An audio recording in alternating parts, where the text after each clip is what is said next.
Mokoko? Mokoko? Mokoko! What's up, guys? It's Kuma. This is my guide to Aira's Oculus normal mode. I just want to give a quick shout out to all my friends who are always asking me for info about the games that I play. You guys are the reason I make these. Tools overview. These are tools you may need. Fire grenade, because it does dot damage. Scarecrow, because it got that good old taunt. Darkness bomb, you got a 20% debuff to a target, and cut apples for a snack in between fights. Before we get started, I'd advise you check your party to see if anyone's using a controller. If they are, kick them, because they will inevitably fuck you and waste your time with the final boss. Now let's get into the first fight. Frenzied Cic. For this first fight, we're just going to need a few Mokokos with big hearts, because this boss is super straightforward and just a mechanics check. The goal of this boss is not to stagger him constantly, because when you do, he gets an attack buff that can stack 3 times, and when it stacks, he can one-shot people, definitely. Hey, it's Naomi. I'll be your Nami for these encounters and warn you when it's time to get out of the danger zones. As soon as this fight starts, avoid the front of the boss. He almost always slams the ground in front of him to drop some good old Ivan ooze. Now this ooze is super important. It debuffs you and allows your attacks to not deplete the stagger bar, with the trade-off being increased damage from the boss. As the fight starts, you will notice the boss has a stagger bar. The first thing you will want to do is wait for him to slam the ground, because this can damage you. Then stand until you get about 2 stacks or more if you're a masochist who loves pain. With that being said, this allows us to talk about the boss's main mechanic. At random times during the fight, the boss will make 4 ooze puddles around him and then finish with a big red zone in front of him. When he does that, get out of the zone. With that being said, this allows us to talk about the boss's main mechanic. At random times during the fight, the boss will make 4 ooze puddles around him and then finish with a big red zone in front of him. When he does this, get out of the zone. But every second time he does this, everyone must wait for the attack to finish, then go stand in front of him so that one person can be grabbed to remove that stacking buff he gets.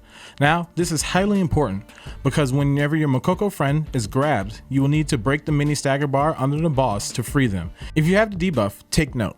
I do believe you can't break this stagger bar. I will do more testing on this next week. Now the next thing you want to be careful of is the blue glow or counter. Now unless you're a godlike assassin and like the one in this group, I suggest you stay away from this, because at first glance it won't one-shot you, but you can be taken for a long ride if you get caught the wrong way.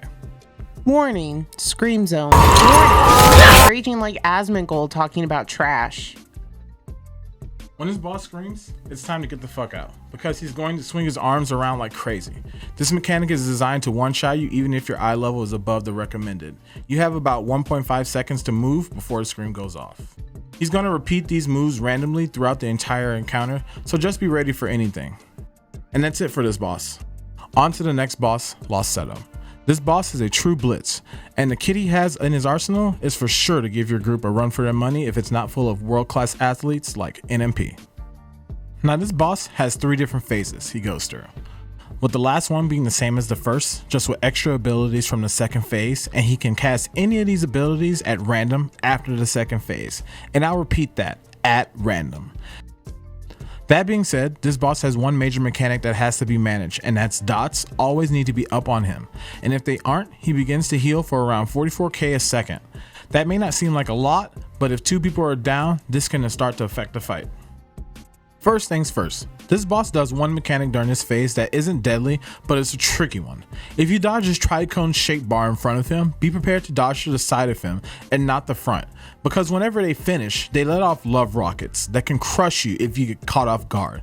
It's also worth noting that during phase 2, he can randomly shoot love rockets after a counter without any bars to indicate them. Now, hula hoops. I know you used to love playing with Jessica down the street, and hula hooping was one of your favorite things to play with her because if she spun fast enough, you could see up her.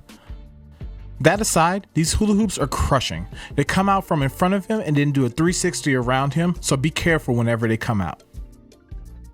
Yo, look out! This man's got hands. Whoa, she's right. This boss has a counter that's honestly like no other.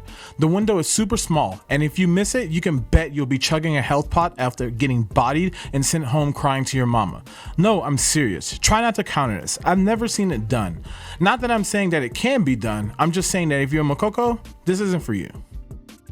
Randomly, he will cast a pump fake AoE. At any time, you will see him cast an AoE cone and in a circle, or vice versa. The one that disappears first is the fake AoE and does no damage. If you want to do optimal damage, learn to see which one is fake.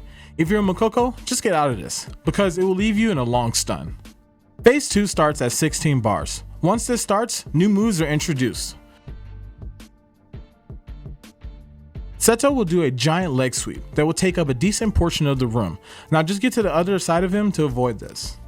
If he starts kicking balls at you, just get behind him to avoid the attacks. When he chases you, run till he gets on the ball and falls. During this, your team should be ready and in position to damage him when he looks silly. He will be down for about 3 seconds, perfect time to hammer him with the Spirit Bomb, said the Soulfist.